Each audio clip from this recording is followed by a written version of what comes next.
Villagers in Minecraft are actually quite complex, with lots of important breeding mechanics and other functions you need to know to use them successfully. So in this villager guide, I'll explain it all. So I would say the first thing you need to know about villagers is their breeding mechanics. Of course, villagers can die easily, but also with how useful they are, you want a very large population of them. And so basically, the general breeding mechanic is that you have a bunch of farmer villagers that are harvesting food, and once they've harvested that food, they will eventually bring it to other villagers if they have a surplus of it. And now if we have two different villagers that both have tons of food in their inventories, and there are also extra beds in the village, then they will breed. So you can break this down into two different mechanics. There is willingness and availability. So willingness is made more by how much food the villager has.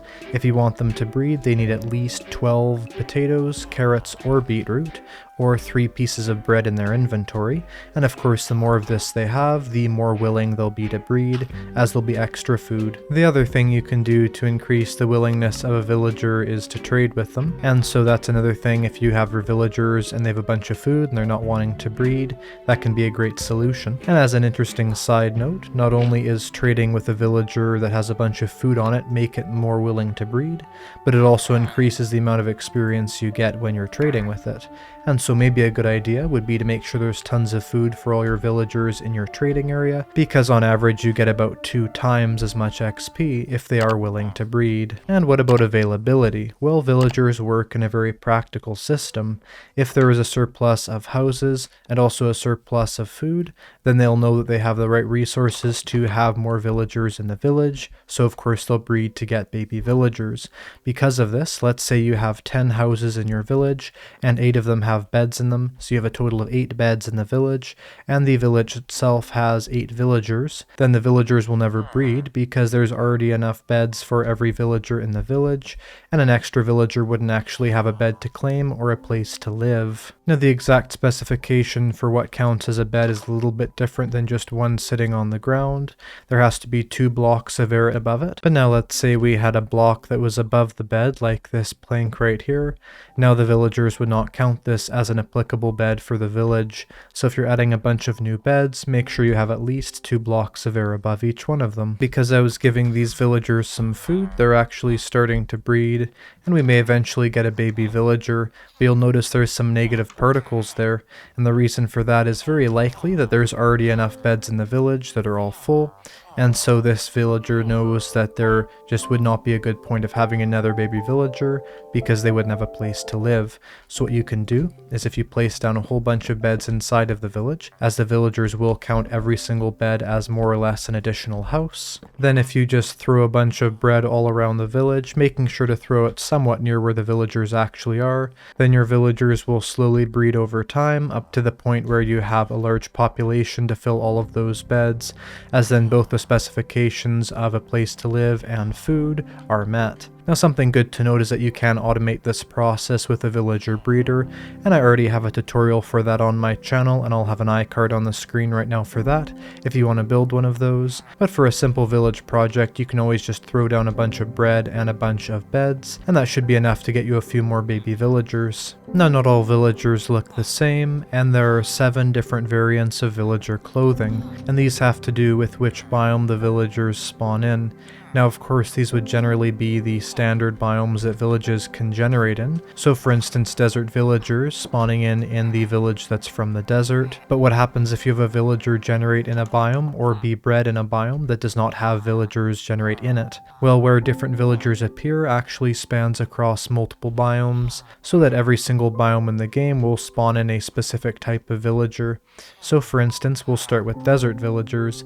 They of course do spawn in the desert, however they also generate in any mesa biomes. So if you have 2 villagers breed, or you have a villager spawn in because of a village overlapping multiple biomes, any desert biome or any mesa biome, you will get the desert variant of villager, which is marked out as sort of a yellowish creamish colored cloth that they wear, as well as some orange highlights and green, and an interesting hat to likely protect them from the desert sun. Next we have the savanna villagers. These villagers tend to wear red clothing and have olive leaves that that they wear in their hair. So for instance, this butcher that has the band across its head there, you can see there's still olive leaves on the side to show that it is a savanna villager. And you will find these if a villager generates in or two villagers are bred in any single savanna biome, so the savanna, the shattered savanna, or the savanna plateau. And next we have the taiga villagers. And with mostly white and brown clothing that they wear, these villagers aren't the most distinctive, with a lot of similarities to the plains biome villagers.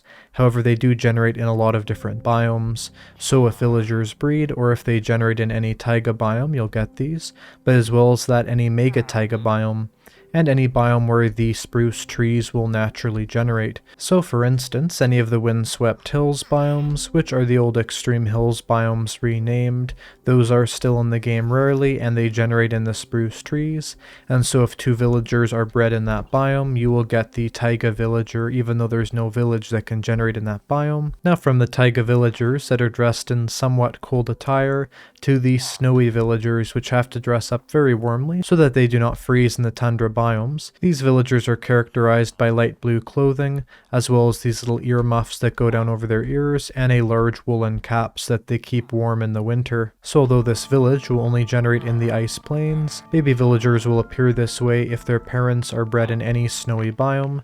So for instance, a cold taiga like that one, or even just a snow plains right here. Also biomes like the ice spikes, frozen river, frozen ocean, and any other cold biome that you could think of in the entire game, you will get the snowy villager. The next variant of villager doesn't actually have a corresponding village type for it, which is rather strange as there's only two villager variants like this, and the one we're about to show is the swamp villager.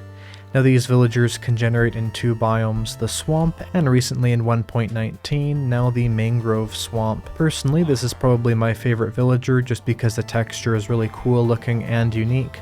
They have purple clothing, they also have some green leaves on them, a mushroom around their waistband there, and for some of these villagers, they rather comically wear a lily pad on top of their heads. These were added in the Village and Pillage update, and I'm assuming Mojang was planning on adding a swamp village, but never got around to it. However, if you breed two villagers in a swamp or a mangrove swamp biome, you will get this really cool variant of villager, and for the second type of villager that does not have a village for it, that is the jungle villager.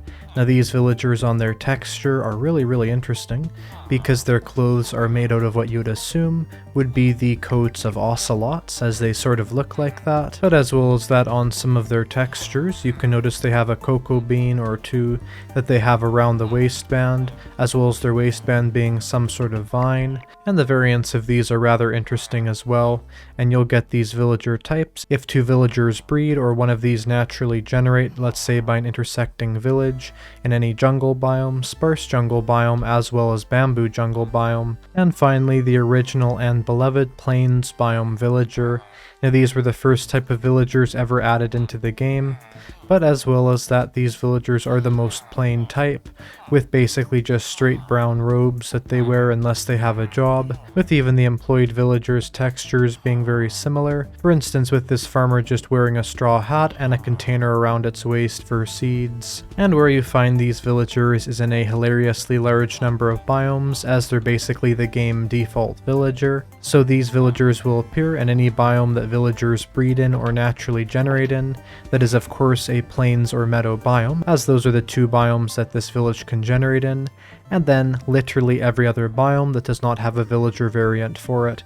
So for instance, let's say ocean biomes, mushroom fields biomes, the nether, the end, forests, flower forests, and just as many biomes as you can imagine that do not already have a set villager type for them, you will get the plains biome villager, truly cementing them as the default. So with 7 villager variants, which one of them is your favorite? Be sure to tell me in the comments below, as it'll be interesting to see if most people just go for the default plains villager, or maybe a more wild choice like the swamp or the savanna. So let's say you have 2 of these savanna villagers breed in a jungle biome to try and get jungle villagers. If you're in Bedrock Edition, every single one of the babies will be a jungle villager, or more or less whatever biome you're in, the babies will always be the villager that corresponds to that biome. And in Java it's a 50% chance, between being the biome that the parents are or the biome that the villagers are bred in. Now that we know about villager breeding and all the different variants of villagers, what are the mechanics of the villagers themselves? Well, the first thing that I'm sure you know but is important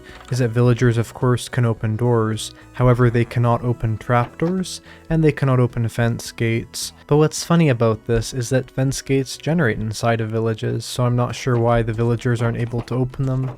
I mean, I actually do understand why. It's that players can easily block them from different areas, but it is interesting that they do generate inside the villages themselves. But that is always a good idea if you want to block an area from villagers. Simply get a fence gate and put it at the door of a certain area, and that will be an effective block for the villagers. And I suppose you could do the same thing with a trapdoor, but there's something even easier and better that you can use. And that thing is rails. No mob but the warden can cross rails, and that is on purpose, and so because of that, if you simply put a single rail at a place where you do not want villagers to pass through, this could be a door, this could just be any area, then you can go through here, of course no issue, as the rail doesn't have a hitbox to it, but the villager cannot, as their AI does not think of that as a block that can be passed over. And actually the same is true for any mob except for the warden, and so simply putting this rail in front of your door is much easier than a complicated system of, let's say, fence gates, but it gives you a super easy one-way entrance and exit to many different areas. Speaking of villager movement, there is a mechanic that is exclusive to Bedrock Edition, which I find incredibly interesting, and that mechanic is movement cost for villagers. So walking on a pathway is their most preferred method of movement, and there's a couple sort of assorted blocks that they can move on, just general items you would assume, like things redstone blocks, gold blocks, lapis blocks, and also planks that they don't find too difficult to walk on. But job site blocks they will basically never walk on because of its movement cost, and also most other blocks that are not part of that list will be a little bit more expensive as well, and this is to stop villagers from going on top of workstations or just going in places that they shouldn't go. And it's good to remember, if you're making a village from scratch on Bedrock Edition or simply modifying one, getting a bunch of these path blocks going around will actually change the way that the villagers will move, and you can basically make pathways that they cannot go out of even though they technically can, because you could simply have blocks on the edges of them that villagers do not want to travel on, and the path blocks in the center. Farmer villagers have some of the most interesting mechanics of any villager type, and it is the only profession that radically changes their abilities. So the farmer villager can harvest and replant crops if they want to. You can also use this mechanic to make fully automatic crop farms with villagers, and there are some really interesting designs for that. However, you might be noticing right here that this villager is not only grabbing crops, it's also putting them into the composter. That's right, this villager can effectively use the composter, and once it's been filled up, it can even pick up the bone meal from the composter, and no other type of villager has the ability to pick up bone meal except for the farmer villager. And so let's say this farmer villager is getting a large excess of seeds, then those seeds it'll compost, and also if it harvests a bunch of the wheat and it has tons of the wheat in its inventory, it can even craft that wheat into bread to then give to other villagers. And so there's no item that this villager can have on its inventory that will just clog it up forever, as it knows how to deal with both the wheat seeds as well as wheat. It looks like this villager right here wants to wander off and explore the world instead of staying at its village. And although this basically never actually happens, something that is interesting is that villagers do have a village boundary that they respect.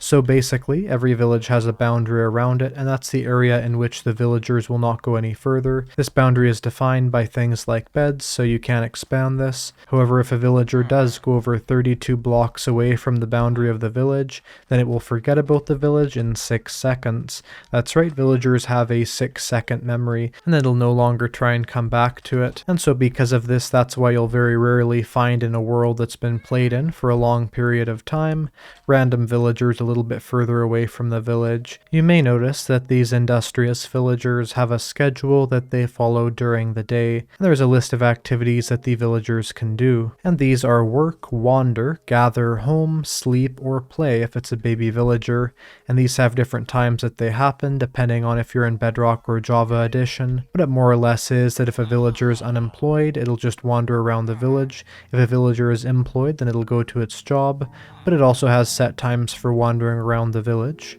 Then gather is something sort of interesting. That is, as well as going to its job site block, the villager also wanders around the village, supposedly gathering materials for its trades. So for instance, this cleric is not just sitting at the brewing stand all day.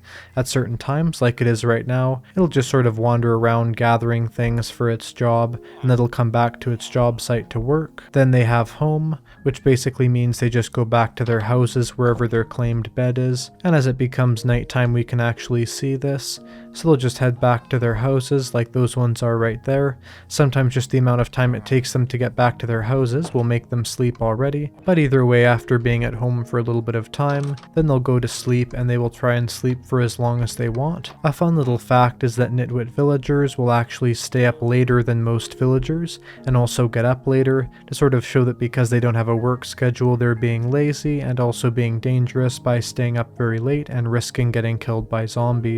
And for the baby villagers, they also have a healthy amount of time in their day for playing around the village, things like jumping on top of beds like this one is right here, or just going around with their friends, and they have some interesting things they'll do where the baby villagers will sort of play hide and seek, running around the village and sort of trying to find each other. So that is a villager's schedule during the day. And now for something very important that a lot of players don't know about, and that is villager gossip and reputation. It is caused by trading with villagers or curing them. That'll give them positive reputation, and then they'll gossip with the other villagers about that and spread that reputation around. Or it is lowered by hurting villagers or killing villagers, if another villager sees you kill a villager of course, and that reputation is also spread by gossiping, and the gossiping can happen when the villagers meet, so for instance around the center of the village during certain times for that. Now what does this affect? Well, it affects the prices of trades, so for instance see the prices of this right now.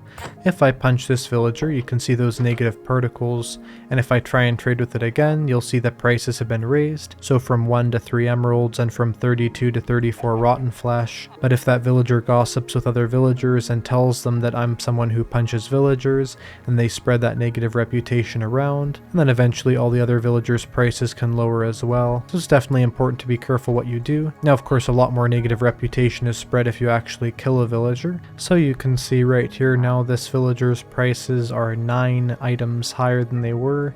9 emeralds for 2 redstone dust, or 40 rotten flesh for an emerald. Now reputation does eventually level out, it does have a decay timer to it. However, if it's incredibly bad, that can take a long time. And the reputation affects one other thing as well as the trades. It also affects the hostility of the iron golem. So if we hurt villagers too much, then iron golems will just automatically become hostile towards us.